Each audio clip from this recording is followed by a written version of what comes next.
All right, so today we got Billy Yarborough. Please correct me on your last name. Yarborough. Yeah, you got it. Close Okay. enough. All right. So Yarborough is how I used to say it, but I know that pronunciation is kind of crazy. 2010 senior, right? Senior season was 2000 2010. Yep. senior season. Yep, and 2011 grad. D lineman.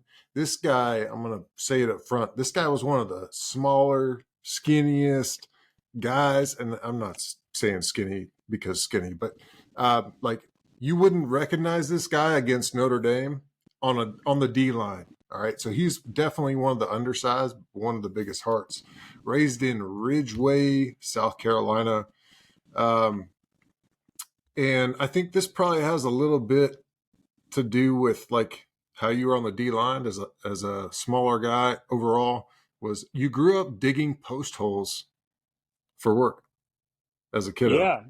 right? First job right down the road from me was a gentleman I used to call Mr. Ross, and just a good old countryman that spent the better part of my time living there growing up, building his own barn, which he then lived in while he built his own house. He and his wife lived there, and I was looking for a little bit of scratch on the side, a little change as a youngster, and Yeah, rode down on my bike to Mr. Ross's house and banged on the door and asked him if he needed some help, and he put me to work. But digging post holes out in the South Carolina heat was something else. But taught me about hard work, paid me in cash, gave me a Wendy's hamburger at lunchtime, and one of the best jobs I ever had. awesome. Yeah, yeah.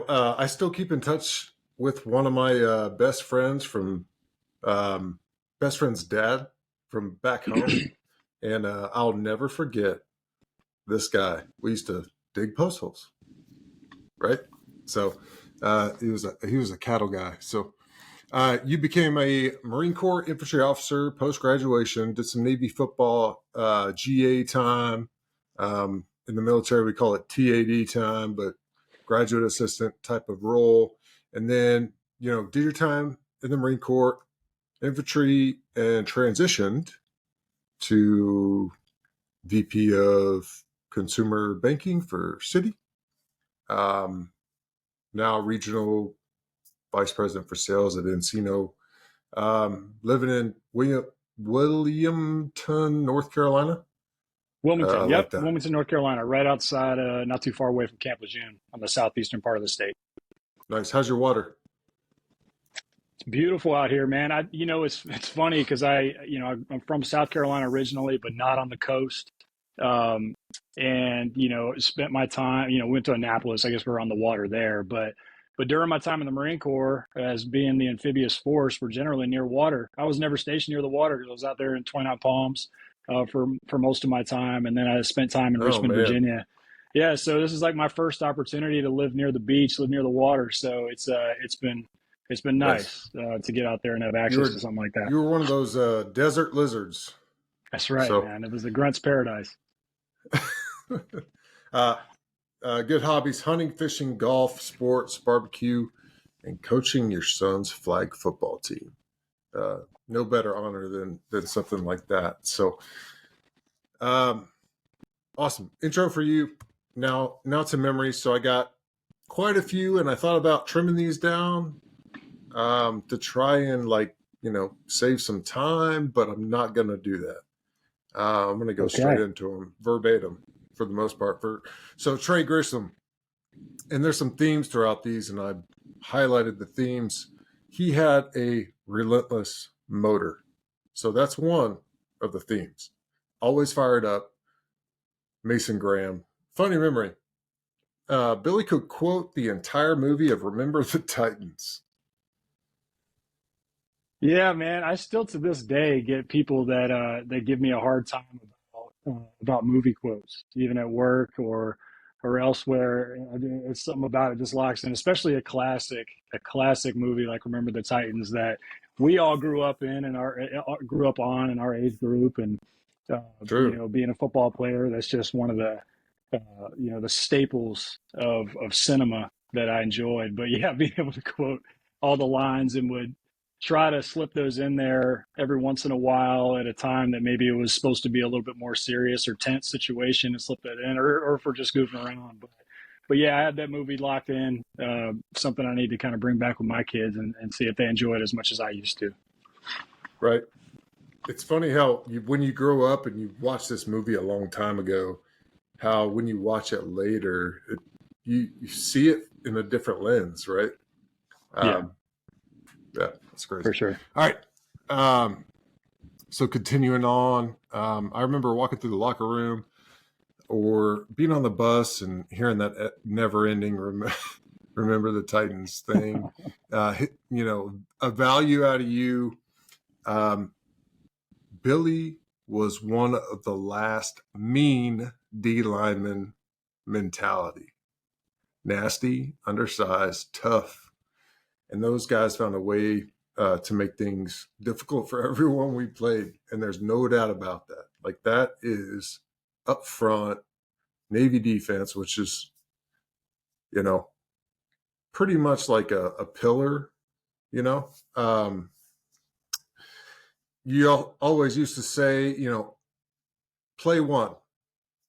I would know if I could whip this guy's tail all game, or if it was going to be a long night for me. He told me he used to talk trash every play. Yeah, constantly, man. It was, and it's, I guess, kind of the general theme there is that I kind of had a nasty disposition in, practice field, game field. And a lot of it goes back to what you started with being an undersized guy. I kind of had to be that way. Or at least I felt I did. Probably a little bit of insecurity there on my end of being the insecure or the undersized guy on a Sure. defensive line, lining up against guys that, at least at the collegiate level, that are, sometimes north of 100 pounds more than me. I was, Dude, maybe or not by my, 150. yeah, Yeah, man, those guys are huge. especially, my senior year, I got a little bit bigger, but yeah, the early days when I was 220 pounds as a defensive end, and then slowly creep up to 240 and think I've put on a little weight and I've got some muscle behind me. It still didn't matter when you're going against somebody like Ohio State or Notre Dame or Pitt or some of these other ones with these just hog molly defense or offensive linemen. So anyway, that likely contributed to, I had to get an edge somewhere. And I had to earn my Sure. respect and be seen as not a pushover, and it worked to my advantage. I think I had a knack for getting in people's heads, whether that's guys on the team or it's our opponents on the field. But like I said, probably some level of insecurity there, but also just a mentality that I figured I needed to have if I wanted to be on the field with the guys that shared a lot of that same mentality on the defensive side of the ball at Navy football. Awesome. Last one from Mason was, those guys were a different type of breed, and I think Billy was one of the last of them. So, next one, Mike Shoop. And here's the theme: Billy's motor. I think Trey said that too. Was the epitome of what it means to play Navy football. He would always find a way to dig up the most critical points of the game, come up with a sack or breakup, pass breakup. The guy was relentless. Theme. He just wanted it more. Although, Billy's motor couldn't withstand the heat of Duke in 2008. And he said, I'm pretty sure half the team, a lot of guys got IVs. I wish I could count them. I'm going to ballpark an 8.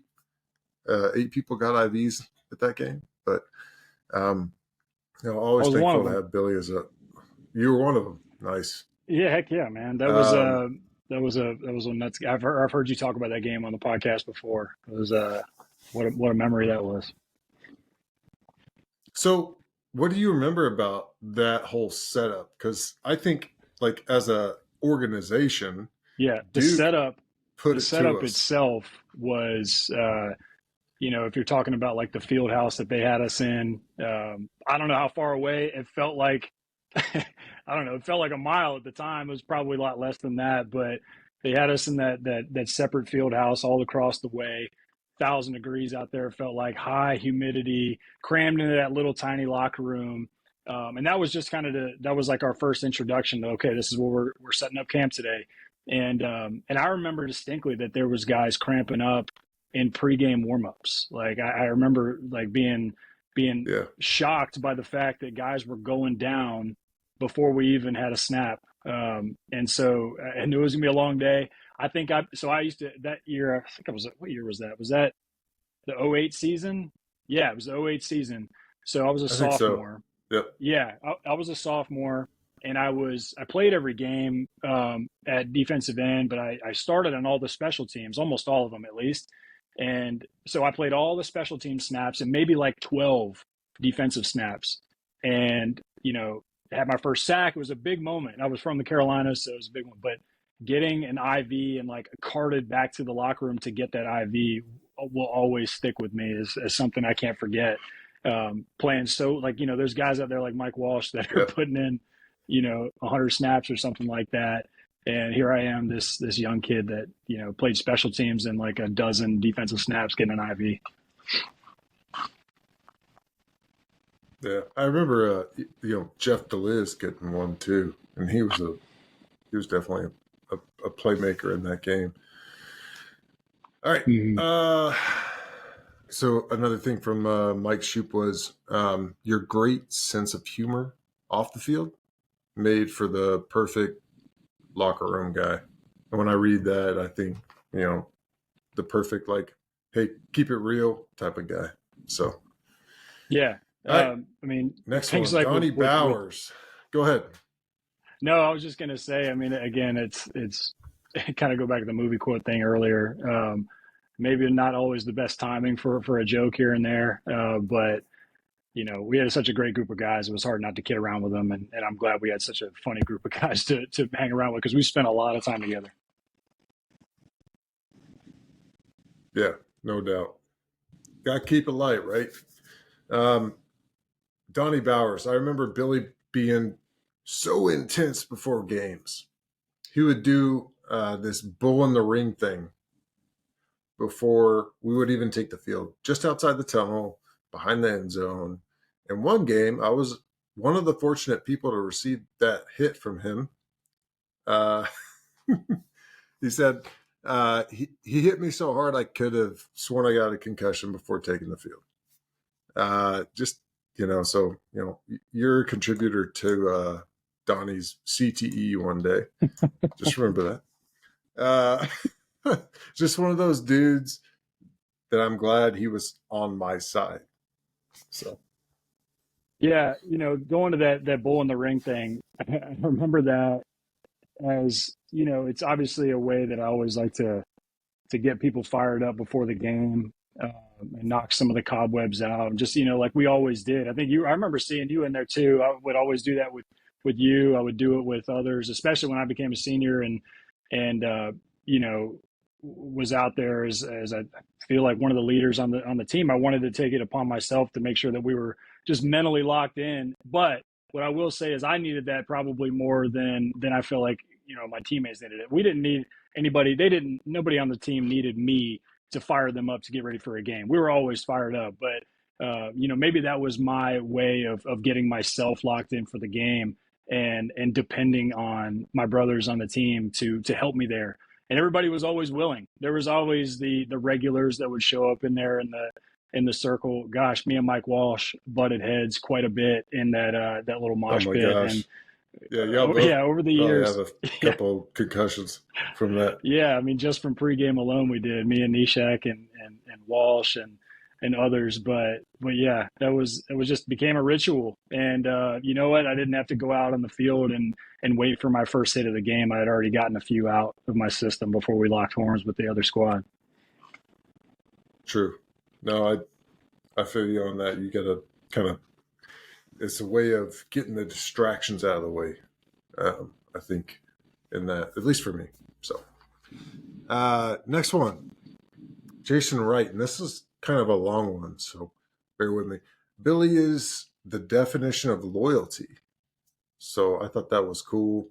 I think the themes already go there, but he's the guy you need in your circle of trust.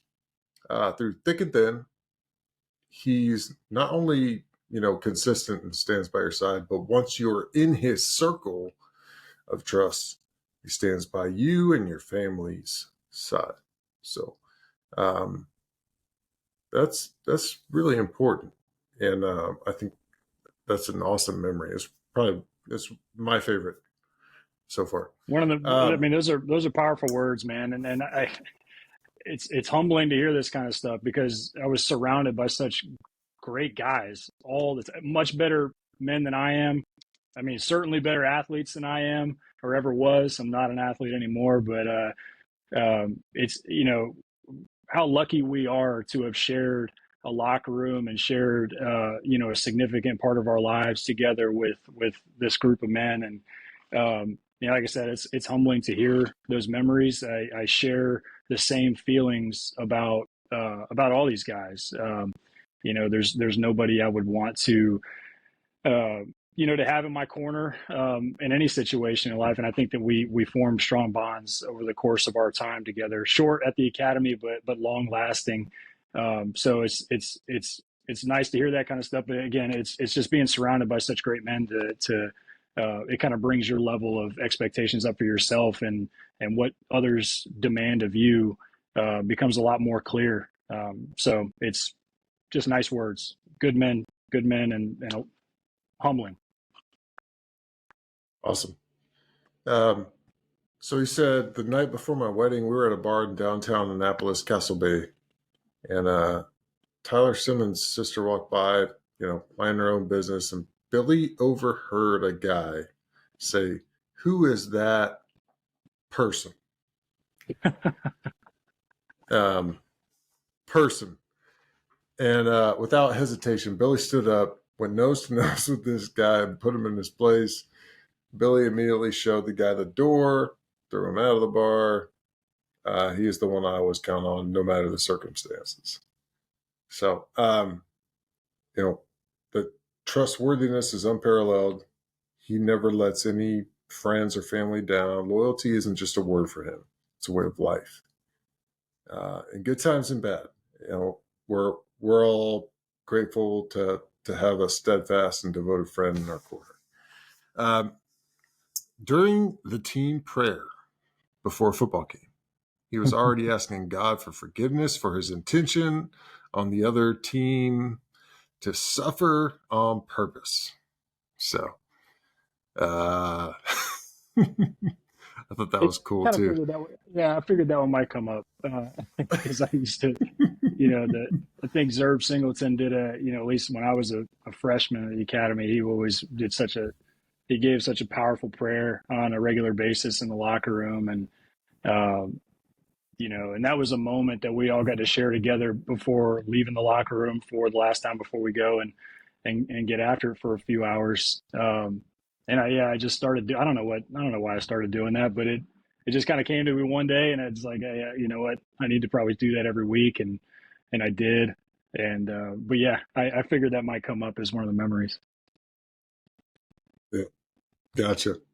Now, for the longest time, I thought Billy was the toughest man I knew, but then I met his wife, and I tested this theory when I got to, do the whole sword thing and smack her on the way out of that whole marriage thing.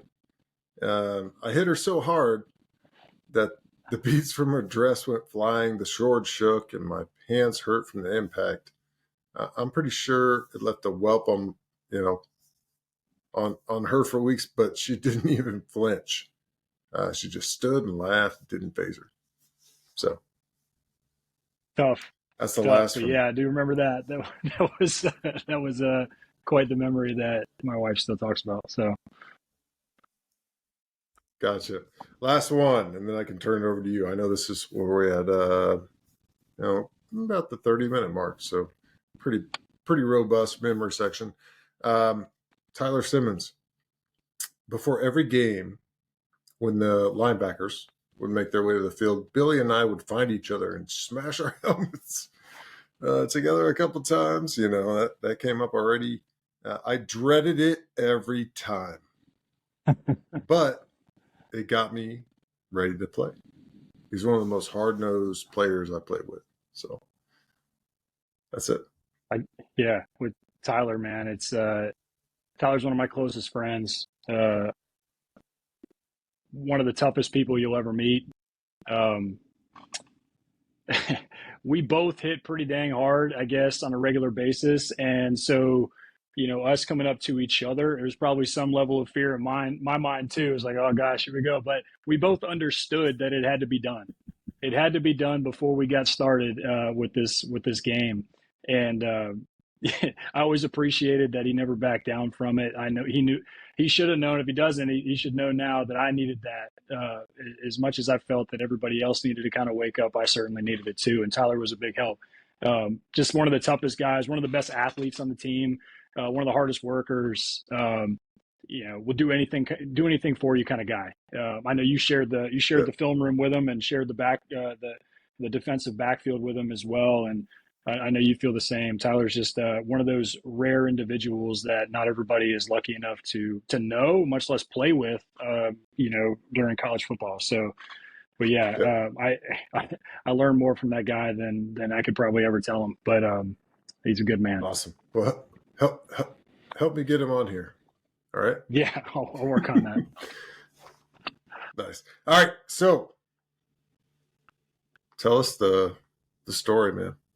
Tell us your story, and start Man, as far back as you can.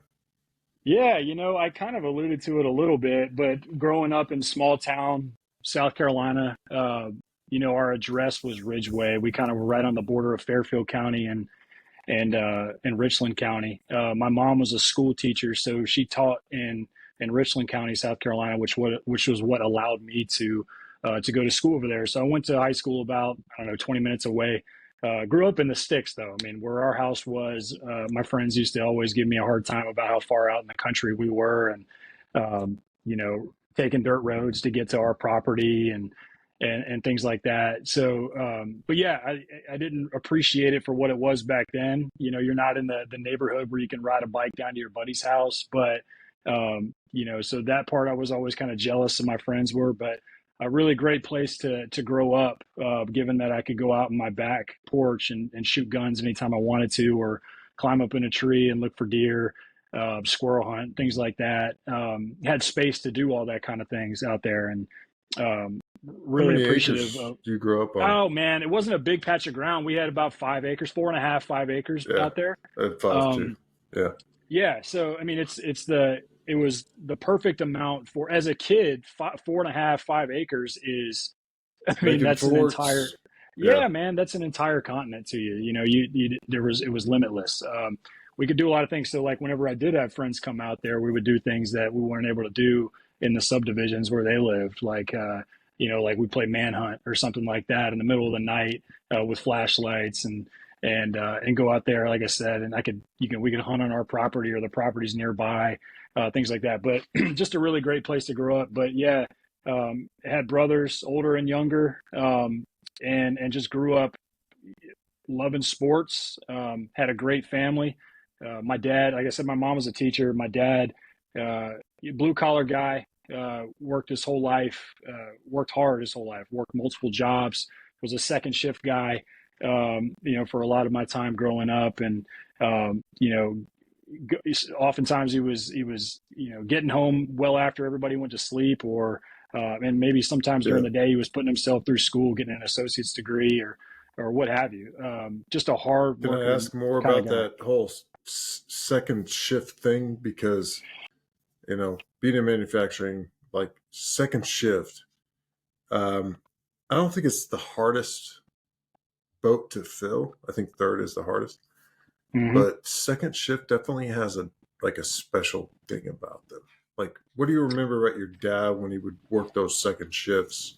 Because I mean, the family works the first, but when dad works the second, it probably takes a little bit of extra effort. I'm thinking, Yeah, it definitely what put do a you toll remember? on him. Yeah, and it's not so much that he would let it be known to us. but how could you not notice that a man is as tired as he is, getting off those late hours and coming home and having to throw something in the microwave at midnight in order to just get something to eat and then wake up early the next day. I mean, there was times where he was working two jobs. So there was the second shift was only part of his day. Or like I said, going to school during the day or something like that to help support his family. My dad he worked hard and he didn't really take a lot of time off for himself. Now, when he did, we had a lot of great times as a family and doing a lot of things together. But even when he was home, he was working. We had a garden, like a big garden, and we had a lot of land again. So he was always out kind of tilling the ground up to plant some vegetables for us to eat, or he was over in his shop tinkering around with something or working on his truck or something of that nature. Just a hard-nosed guy. And I think that's where I got a lot of, some of the things that were described by my buddies there, just kind of tenacity and hard-nosed, mindset came from my dad. And, he was a defensive lineman in his own right and a good one. And, probably something that contributed to my upbringing as well. But yeah, he was a tough man, and I looked up to him quite a bit. Awesome. Sorry to cut you off, but I had to ask. So no, that's all good. It's always good for me to talk about my dad. I like doing that. So yeah. Anyway, I gotta go ahead. Gotta pry into the things that catch my interest. So that sure. caught me. Go for it, man. Anytime. But yeah, grew up just doing that. It was kind of like my childhood and what I did. Not a huge social life. I have a small group of friends that I still remain in contact with today, and great friends, but not a huge circle of friends. I chose my friends, pretty selectively, and I focused because I had things that I focused on. When I got to high school, I guess I had like three main goals. For my whole life, I wanted to be a Marine. So that was one goal. Nice. And then, and two of the other goals, I wanted to go to college and I wanted to play football in college. So when the Naval Academy came around, that was sort of my time to put it all together and say, hey, this is the complete package of what I was looking for here. And I was lucky enough for them to give me a shot. Again, I was that guy that was, in high school, was tall. I was always a tall guy. I'm 6'5", and I hit that height somewhere mid high school and just stopped growing. But I was a string bean, man. I was like, you think I was skinny at the academy? I was like a $190 in high school, soaking wet. Goodness. And, if I would always, and you got up to like what, 240? Oh gosh. Senior year, man, I got to preseason, you lose a lot during the season, but I think that the top of my scale that I saw was like 262, by the time I was senior. You were gone by that point, but that's impressive. That off season. Yeah, that off season between junior and senior year at the academy, a lot of things started to come together. I'll talk about it later. Where are you now? Oh man, I'm down to in the 230s, the low 230s now, which is what I like to be at. Nice. If I every once in a while I'll get down to like 225, and I think that's a good weight for me. But it's like my body has decided that, hey, you spent decades trying to put on weight and pack it on as much as you can, and now you're trying to take it off. Or like, it's not that easy. I'm not going back to 190 ever again. I don't think so. So, but anyway, yeah, that was for me to grow up and being, on the defensive line in high school and being pretty good. Thankfully, I was not a good athlete. I don't think I was the best athlete, but I was the guy that just had a motor. One of those guys that was just always, kind of the hustle guy. So that contributed to a lot of my success on the football field. That made up for some of my inability on the athletic side, on the measurables, I guess. And recipe for success for Navy football. That's what they look for. Is like the guys that like, even if you don't have the 40 time or what have you, the vertical jump or the height and weight they're looking for, they look for something else, sort of those intangibles. And I think that's what gave at the time Brian Bohannon reason enough to give me a shout and offer me the chance to come play for Navy. Yeah, the whole scouting thing needs to invent a column for scrappiness. So you probably had a 10 out of 10 stars for scrappiness. Get scrappy. Yeah, I would say that there's one game that I recall where that kind of came to a head.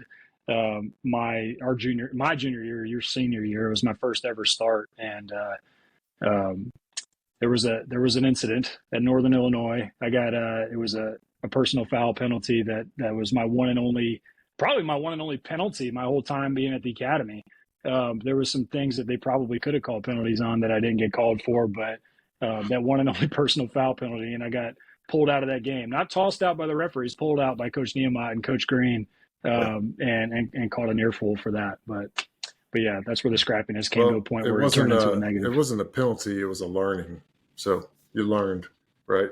Yeah, so I guess I learned at that point is like it became to the point where, the relentlessness, and the tenacity and the aggression and all that, that's good stuff to have, but you got to be able to control that in a way that is positive for the outcome of what the overall team is trying to achieve here.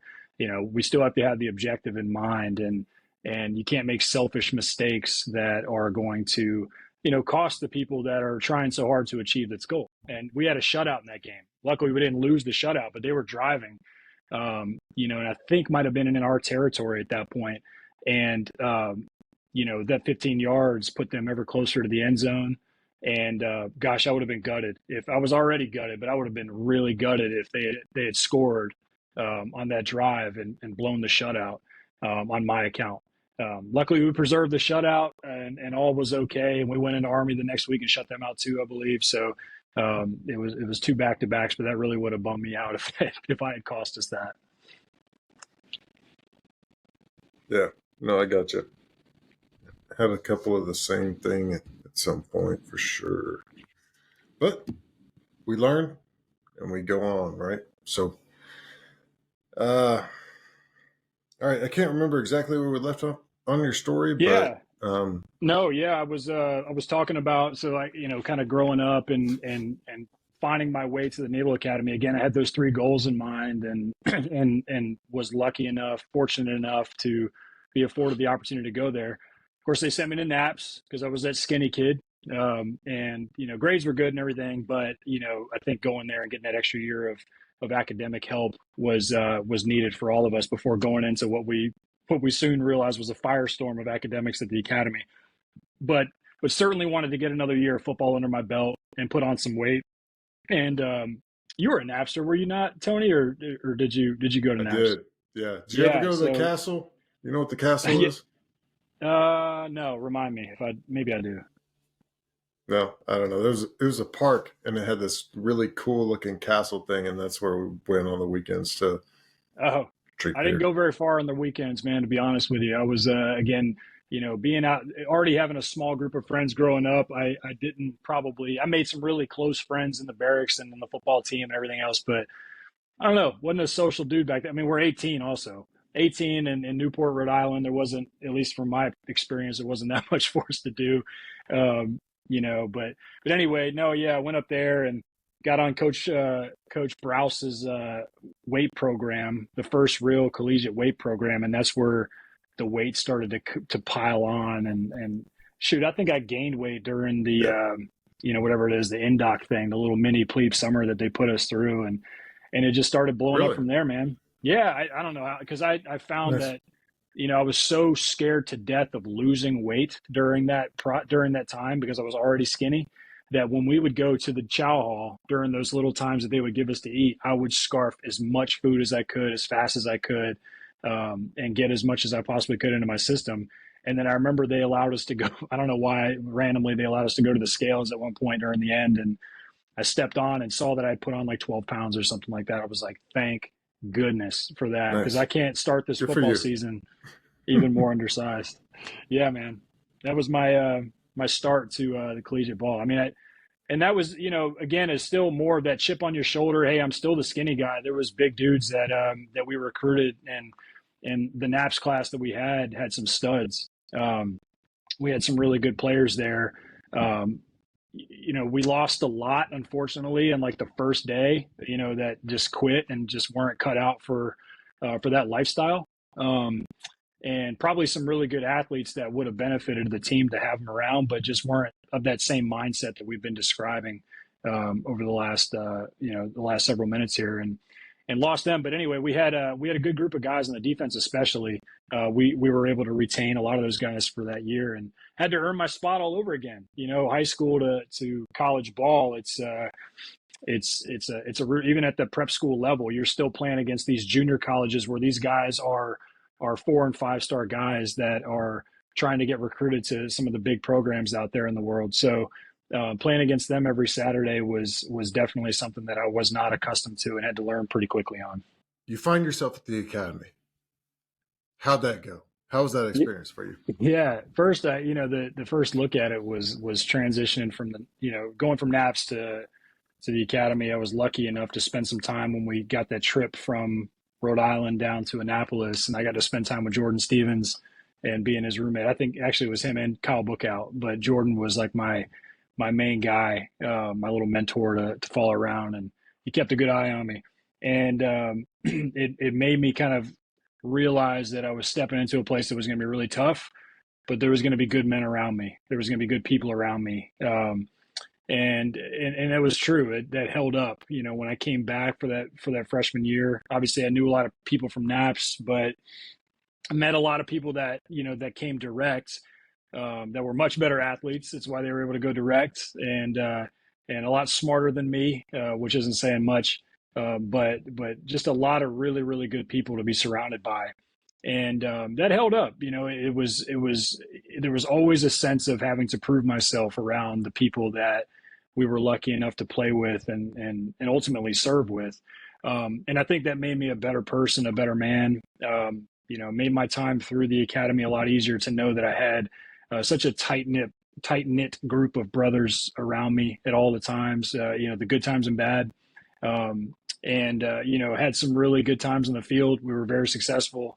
You and I shared most of our time together there, and we enjoyed the good years in Navy football. And then, again, we all kind of went a similar path following graduation too. So, but even up to that point, I think that I just learned a lot of good lessons along the way, just based on the great amount of people that were surrounding me and showing me the right way to do things. So learned a great amount of I got a lot of values out of that time in the academy that kind of helped shape my value system overall. And that translated really well into ultimately going to the Marine Corps. Gotcha. So going to the Marine Corps, you went to TBS, the 6-month long thing that everybody, trains to be a rifleman, and you get to do your service selection. How'd that work for you with the service with the thirds and selection? all that? Yeah. So I was, so like I said, I always wanted to be a Marine growing up. I was, from being a little kid, pre 9/11, I knew I wanted to go into the military and specifically into the Marines. Something about the commercials slaying the dragon or something like that must have got to me. The Marines are the only service not hurting for recruits right now. Heck yeah, man. And all the other services. Yeah, and I spent time as Israel as going on. So you're not kidding. I spent time as an officer recruiter at the tail end of my time in the Marines too, and we always hit our number, man, and that's what got me into sales too. I'll get to that later, but yeah, man, I always wanted to be a Marine, and to me, in my mind, that's what Marines were. We're infantry guys. That's the only thing you really know about as a kid. You think about the guy when you're in the woods playing Army growing up. You just think about the. Or if you're an adult watching the Pacific. That's right, man. That's right. That's all you really watched that. And I was like, yeah, I watched it. I'm actually watching Band of Brothers right now. Somehow. I'm watching Band of Brothers right now too. So we're kind of going through the same thing, but no, that's just what you dream of as a little kid. And that dream never left me. I always wanted to do that. And like I said, the blood stripe of the uniform and the dress blues, that all just kind of got me hook, line, and sinker. It's like those guys just look the sharpest. They looked like the toughest guys. I saw myself as that, so I wanted to be that. And so that was Marine Corps in general, and then a subset of that is the infantry. Going into TBS, you remember those days? It was always just a ton of infantry instructors. You're there to learn about infantry tactics, small unit tactics, and it's kind of just pushed into you. It's like, well, that's the only thing I really am interested in. I put some other things down there, but that was the main thing I wanted to do. My SPC, or staff platoon commander, which is our like lead instructor during your time at the basic school, was also an infantry Marine. And it's not that he didn't give me a choice, but he didn't really give me a choice. He just kind of made it known that that was kind of the mentality that that I had, and that it would set me up well for the infantry. And I agreed. Yeah. Everybody So, has reservations. You spend a couple nights in the woods, in the cold and the rain, and it starts to make you second guess yourself. But I stuck with it and ended up going that direction. 10-star scrappy factor. Yeah, man. I think that bodes well and translates well to the infantry. But yeah, ended up doing that, going right into IOC infantry officer course, which is, I think, one of the hardest things I've ever done, physically, mentally. Just a really, really tough school by design to make sure that they're getting the best out of the young men that are going to go lead other young men. I say young men. At the time, it was an all male infantry fighting force in the Marine Corps, and yeah, they just wanted to make sure they got the most out of us, and they Uh, certainly did. Percentage wise, like of your starting class, how do you, like, from the folks that actually graduated, how many percentage of that group didn't make it, I think, would you yeah. say? So at ours, I I think I remember this correctly, and you could ask Trey Grissom if you ever have him back, because he could verify. He and I were in the same IOC class. We had some of the highest attrition rates out of at the time at the history of IOC. Attrition was also done a little bit differently back then. You could drop, I think, a lot easier if you wanted to. We had They still have high standards. Don't get me wrong. I'm not saying the standards have dropped or anything like that, but there was very little margin for error for getting dropped also. So I'll give it to you this way. Um, we lost, I would say, about a quarter of the class on the first day. So we have we go through what's called the combat endurance test. At least at that time, it was the first thing you did. They change it up every once in a while on where they sequence that into the POI, or the program of instruction at IOC. But but at the time, it was, at least at that time, it was the very first day, very first thing you did. And I won't spoil it. It's one of those things that we like to remain a secret of what all is entailed in that grueling several hour period out of that very first day of being an infantry officer in the IOC program. But we lost a lot of people that very first day that just couldn't make it through. Either couldn't make it through and quit, or didn't meet the standard and were asked to leave. And after that, over the course of the 2.5, 3 months that the IOC program is, I think we lost about half of our people. We ended up finishing up with about 50% of our class actually made it to Gotcha. graduation.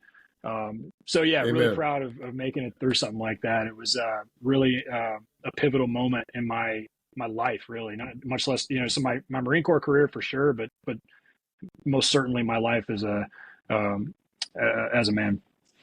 Awesome.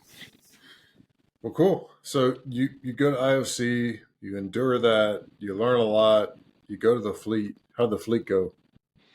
It was good, man. I I got the runaround on where I was actually going to go. I originally had orders to not far from here at Camp Lejeune, and was headed over there. I was going to join up with Trey and some other guys at First Battalion, Ninth Marines, but my orders were changed last minute to Third LAR Battalion, Third Light Armor Reconnaissance Battalion, out in the stumps, out in 29 Palms that we talked about earlier. So was fortunate to spend So the first. for the listeners, LAR, think about the Pacific. The guys that went in those boats that kind of, made their way to the beach. It wasn't LAR, I guess, at the time, but similar concept, right? Yeah, it's to say that those vehicles floated was a drastic overstatement. We used to say they would swim.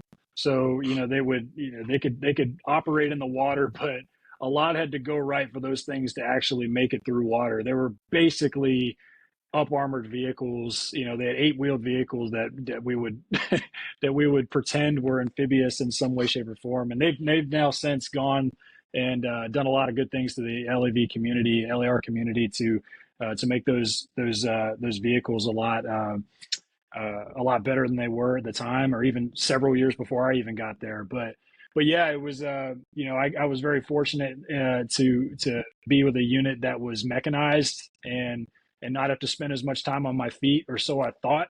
And then I got to a battalion where the battalion commander, who is one of my mentors to this day and a guy I really look up to. At the time, Lieutenant Colonel Matt Good. He's now, oh gosh, he's probably up for a star at this point. I know at least a full bird.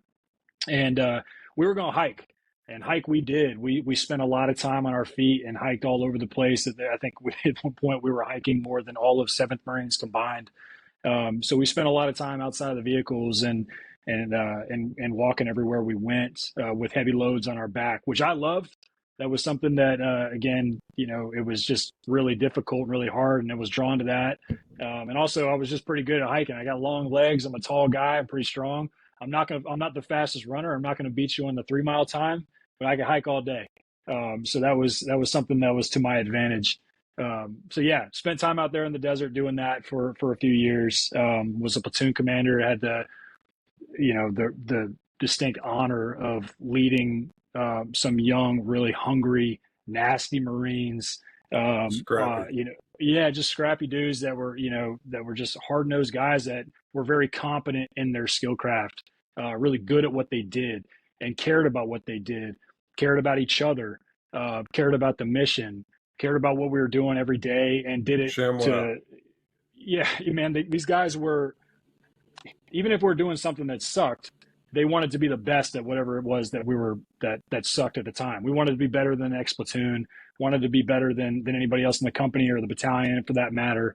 And so I learned a lot from them. I hope that they learned some things from me and took some things away from me, but some of the most rewarding time that I spent in the Marine Corps was during that, gosh, it's probably over a year that I spent as a platoon commander.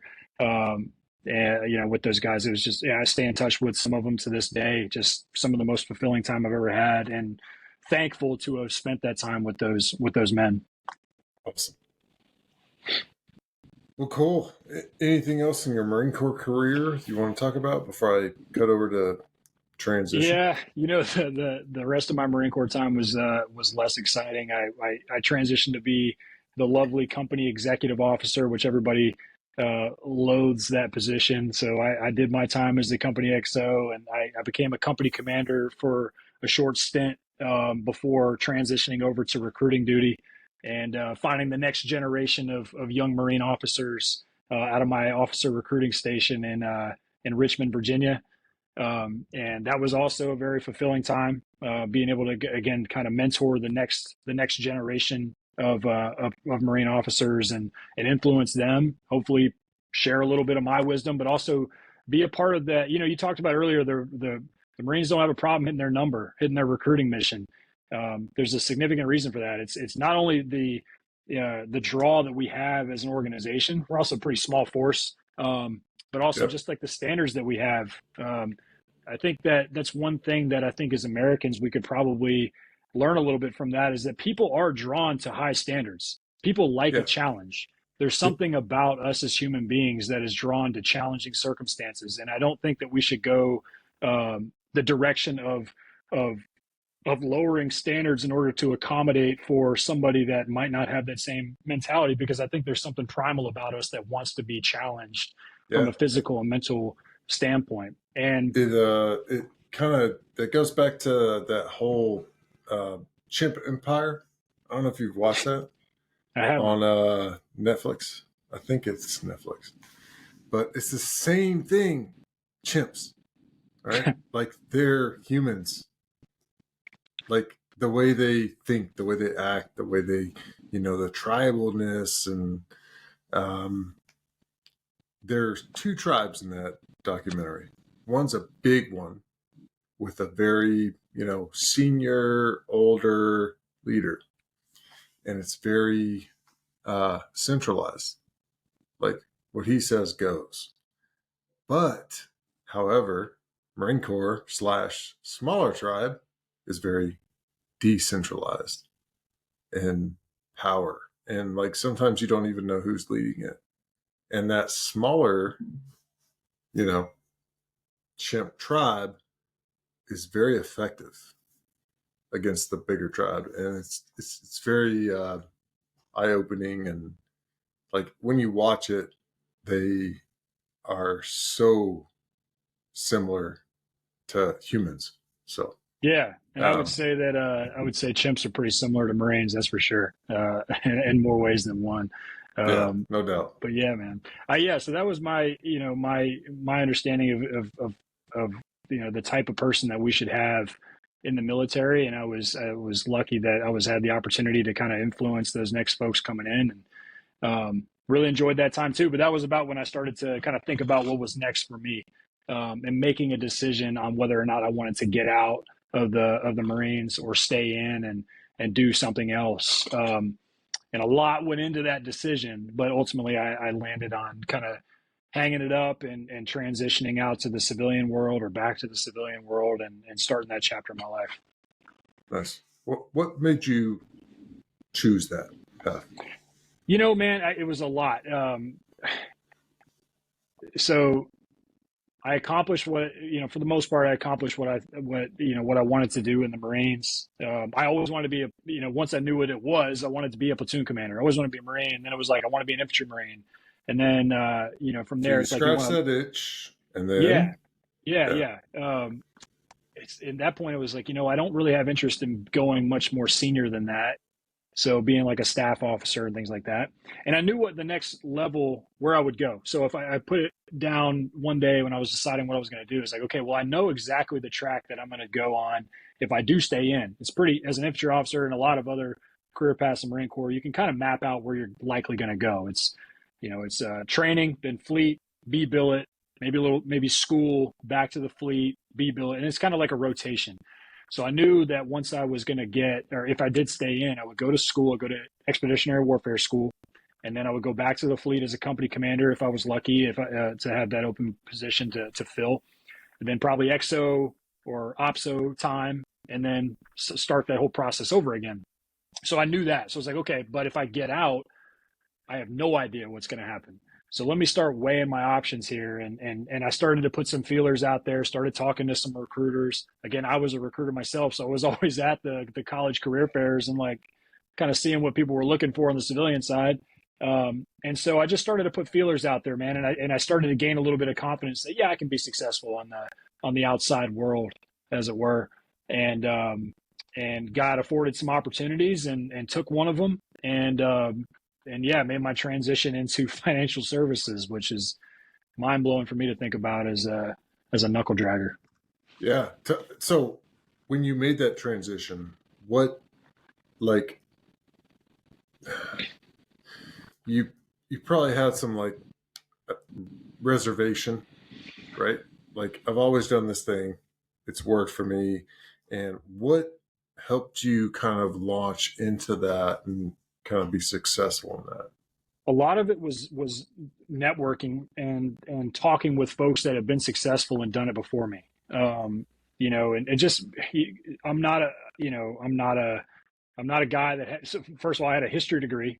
So I was like, what am I gonna do with a history degree? At least at the time, that's what I thought about. It's like, they say Very always that, powerful degree, I think. yeah, I should have gone and been a historian, I guess. But yeah, I was like, my whole thing was, growing up, my whole plan was, after I finished what I wanted to do, which was college, Marine Corps, and, hopefully football was mixed in there. I was going to go back and be a high school teacher and coach football. And then I started to think maybe I'd be a college football coach. So I was like, the degree doesn't matter. I'll just get a history degree and move on. And I love history. It's something I'm passionate about, but didn't really think about how my degree would set me up for success. So that was intimidating for me. I was like, hey, I'm this history guy. What am I going to do with this degree? Then I started to talk to people. Ryan Hamilton, good example. Nice. Another one I want to get on here. So yeah, I love that guy. I consider him a mentor. And I spent a lot of time on the phone with him and he was so generous of his time to spend time with me to talk about like, hey, this is what you ought to think about. Maybe go back to school if you want to go the business route. talk to this person. He would connect me with somebody else, or, hey, consider this. And also gave me the confidence that, like, hey, don't worry about that degree. College, undergrad especially, is just to prove that you can start something and finish it and live up to standards, and get your work done on time. It's less about nobody leaves their undergrad degree in a specialist in anything that their degree might say that they're a specialist in. It's just not true. So that gave me a little bit more, it gave me a little bit of I guess, hope that wasn't going to set me back.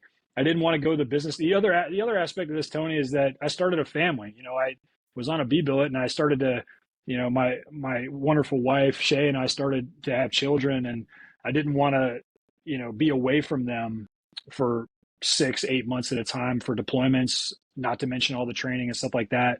But that also contributed to why I didn't want to go back to school right away, as far as grad school is concerned.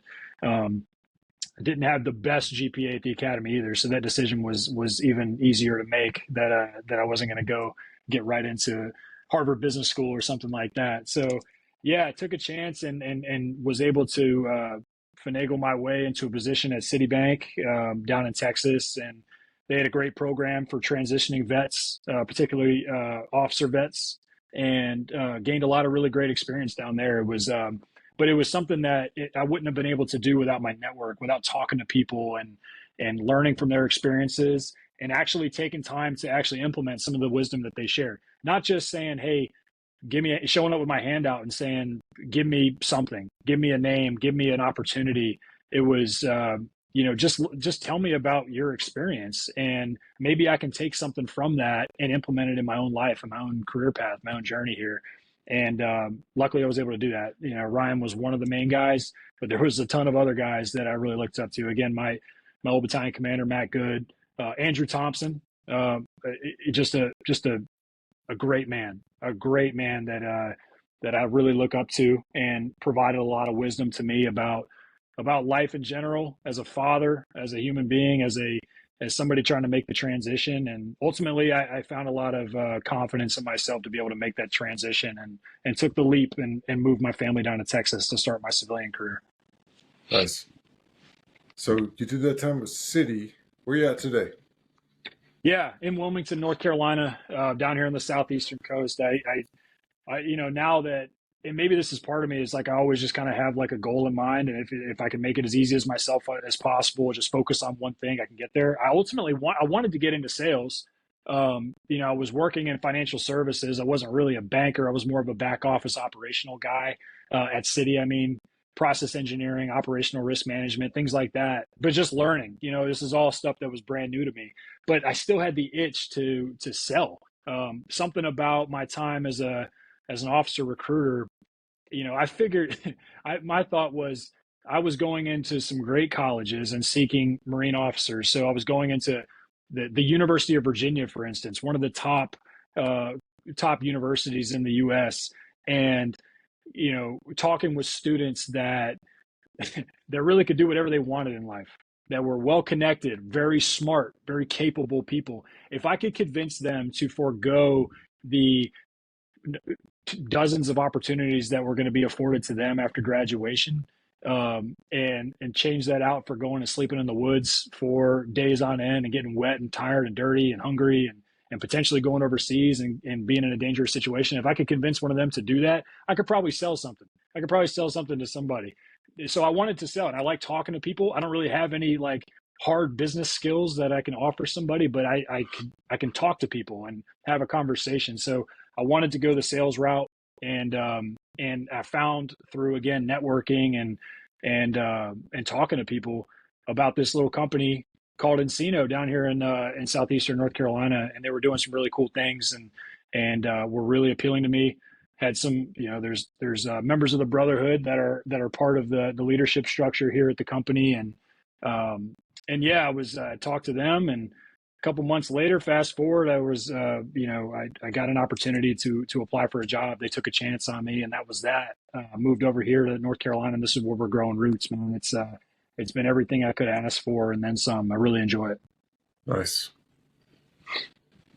What's the best part about your day? I think the best part about my day is probably that, and it's such a cliche, but no two days are the same. Every day is different. And that's really true though when you're in sales, because and our organization is a little bit different than some others as well, in the fact that we take value, we take tremendous value, and a lot of companies do this, of course, take value in taking care of their customers after the sale. So, but a lot of them will do that, or at least they say they do, but we take it to the point where, even though I, as the sales rep, have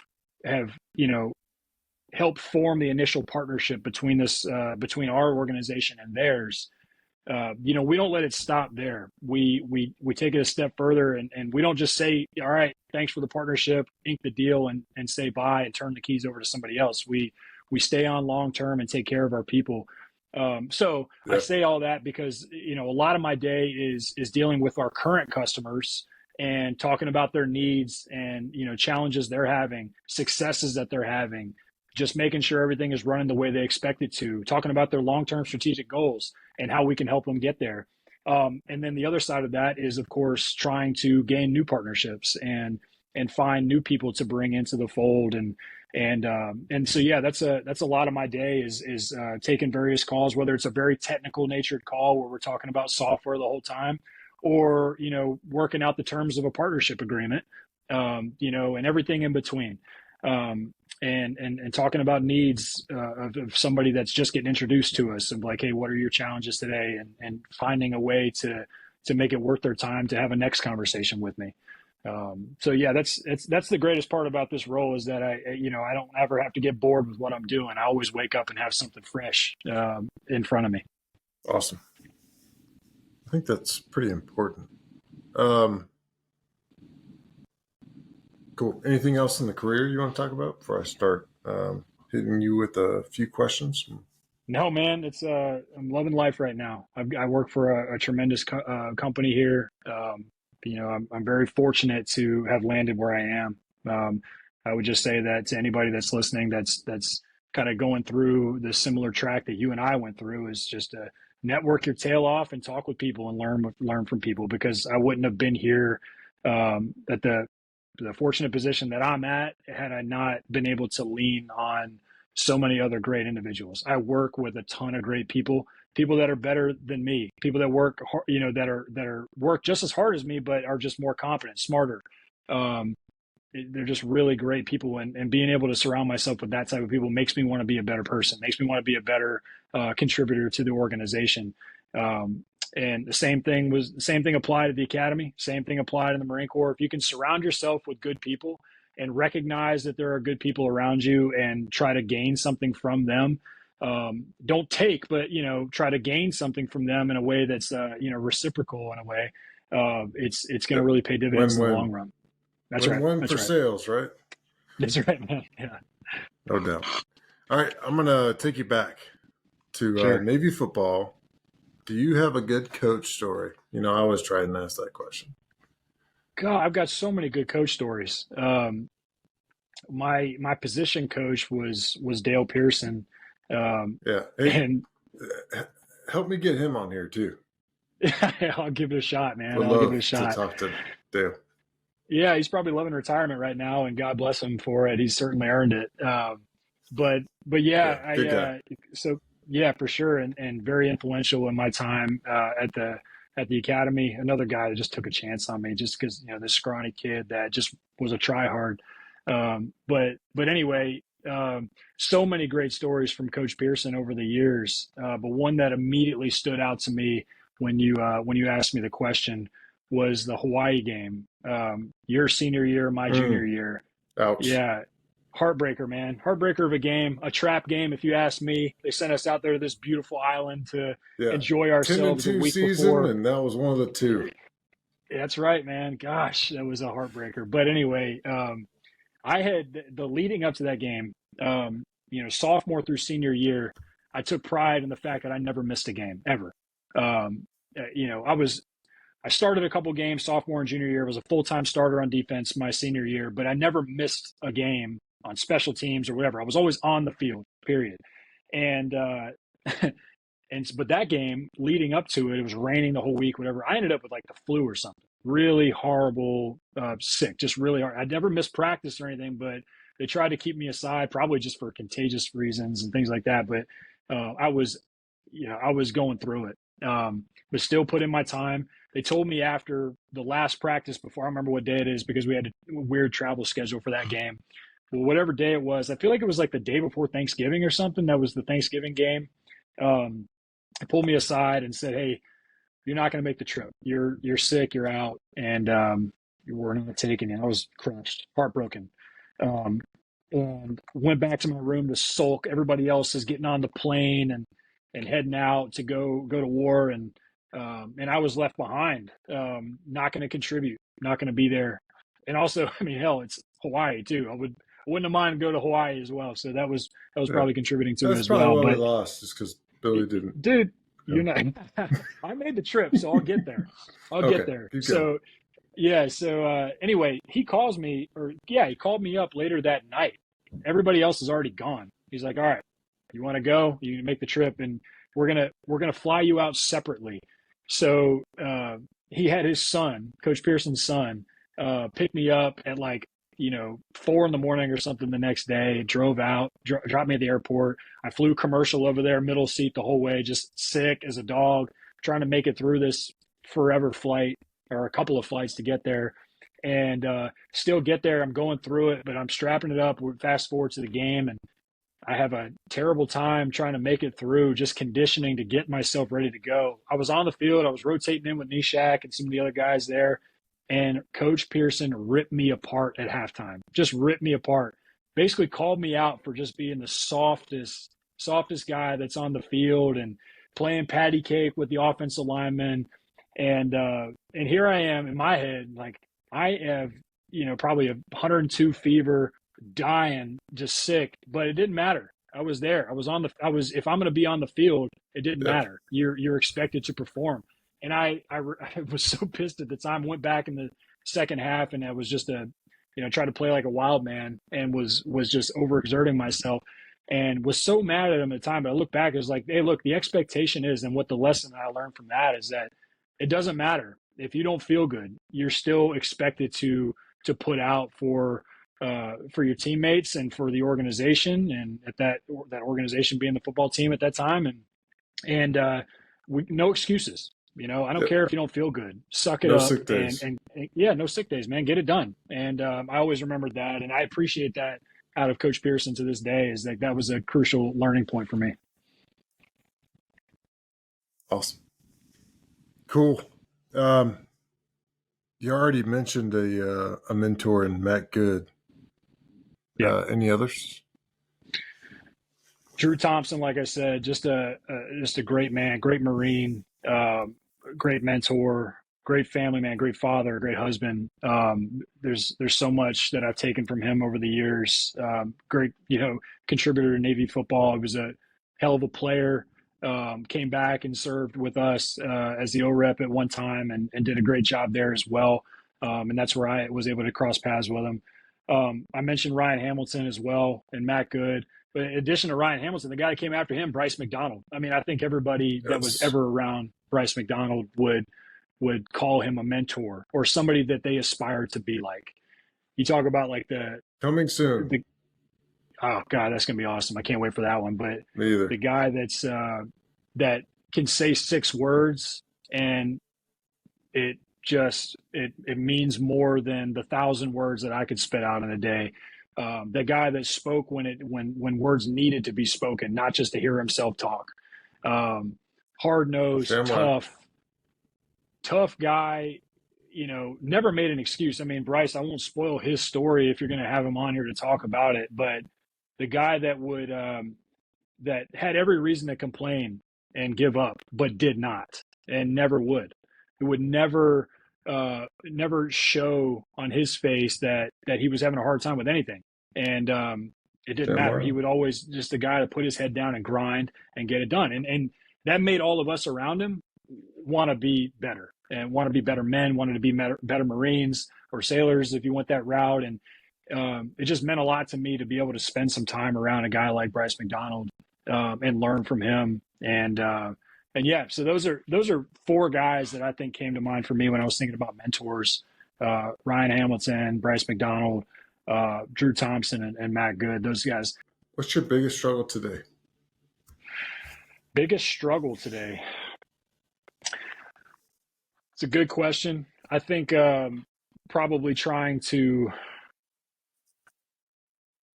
be satisfied in my day to day life, and feel like I've kind of accomplished something. At a certain point, I always kind of feel like I'm still chasing something. I still have a hill to climb, and that's important to feel that way.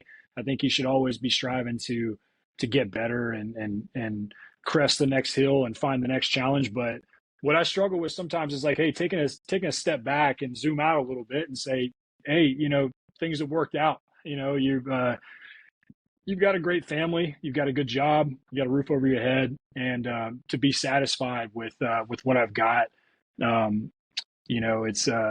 spend some time in prayer thinking about that. Is like, hey, I don't have to be so dissatisfied with what's in front of me and always looking for the next thing. It's okay to kind of feel fulfilled in your life with what you've got. And I'm very thankful that I have a lot of blessings in my life with my family, with my three wonderful children and my wife, and a great job, like I said, and a great circle of friends, and my mother and my two brothers, and I just got a lot in front of me. So for me, it's making sure that I take time to find perspective that things have gone the way that they have. Awesome. If you could go back and tell young Billy to do something different, what would that be? Probably not give John Cabbage such a hard time. Okay. Fair. Yeah. But no, I mean, I think that just have a little bit more patience for people. I'm a type of person that, I think the expression is I don't suffer fools well. So I expect, if I've got this mentality that, I'm going to kind of go 110 miles an hour at all times. I forget that not everybody shares that mentality, especially on this side of the fence, outside of the military, outside of athletics. To have a little bit more patience for people, and understand that not my priorities aren't always their priorities, and try to view things out of other people's eyes is what I would tell a young Billy, and not be so focused on what the job that I have in front of me, or and I singled out John Cabbage because I used to give him a real hard time, not really in that regard, but just he's just somebody that lends himself to be poked fun at. But the good thing about John is that he takes it all in stride and give it right back to you all the time. So you have to talk to him at some point too. Absolutely. Awesome. Lots of sham wows in this one. Awesome talk, man. Last one is, what's your price of admission? Yeah, man, I thought about this for a long time. For me, it's the phrase that comes to mind for me is find work. And what that means to me is you may not always be in the position to contribute the way that you want to be contributing, whether that's in your job, on a sports field, in your family, in your house, whatever. You may not find yourself in the position that you want to be in all the time, but you can always find work. You can always find a way to get better. You can always find a way to contribute in other ways, to help somebody else out. And I think that's important to recognize, is that you can sit and sulk at a certain situation and kind of blame the circumstances and blame life, or you can find opportunities, find work. An example of that for me, and I probably annoyed guys back in the day during end of practice conditioning. We'd always have the sprints that we'd have to do, or even gassers or hashes on Mondays. I took pride in winning those every single time. And that was my way of finding work, because when I was a freshman, as a plebe, I'm not seeing the field. No, it's rare. I won't say no plebes see the field, because we definitely had some studs that made the field as freshmen. But it's rare. A lot of the times the freshmen are not seeing the field, and that ate me up, that I wasn't the guy. I wasn't on the field. I wasn't contributing on special teams or defense at that time, but I was going to find some way to work. It was always going 110% in the drills on the scout team at the time, and also those conditioning at the end. I never wanted to be the guy in the back. I wanted it to drive people crazy that I was out there in front of them, winning every sprint at the end of every practice. And that was a way for me to get better, just to work on my conditioning, but also to help my teammates hopefully get better as well. And raising it the did. bar. Yeah, Right. man, it did, and I think it also brewed a little competition. You got guys like Artie Pauls when I was a freshman would he's one of the fastest D linemen that we had at the time, but he would always be the one that was right there neck and neck with me, and oftentimes beat me. Book out was the same way, ended up being pretty quick. But I took pride in the fact that, like, hey, I'm going to find a way to make this team better. I'm going to find a way to make myself better as well, and contribute. And I think the same thing applies in life, kind of across the board with your career path. Like, hey, you might be stuck in a situation, or you feel that you're stuck in a situation that you're not able to contribute the way that you want to, but find a way to get better. You can find time to network with somebody. You can find time to read. Damn well. You can find time to do any number of things to contribute to your own professional development and your own kind of mental capacity to actually get the job done when you are afforded the opportunity. So it's just super important for me to always find work, and that's something that came to mind to me when I was thinking about price of admission.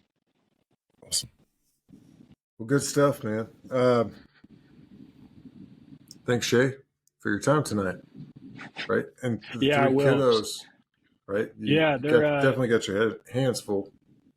Yeah, I certainly do, man. And bedtime is, as any father, any parent can sure attest to, is a wild time. So right now, I'm seeing them in the background now, kind of getting wrapped up for that time of the day. But yeah, I will. It's been great, man. I really enjoyed doing it. I'm glad we found the time to do it, and Absolutely. I think you're doing a great thing, and this is awesome. So hope you keep it rolling.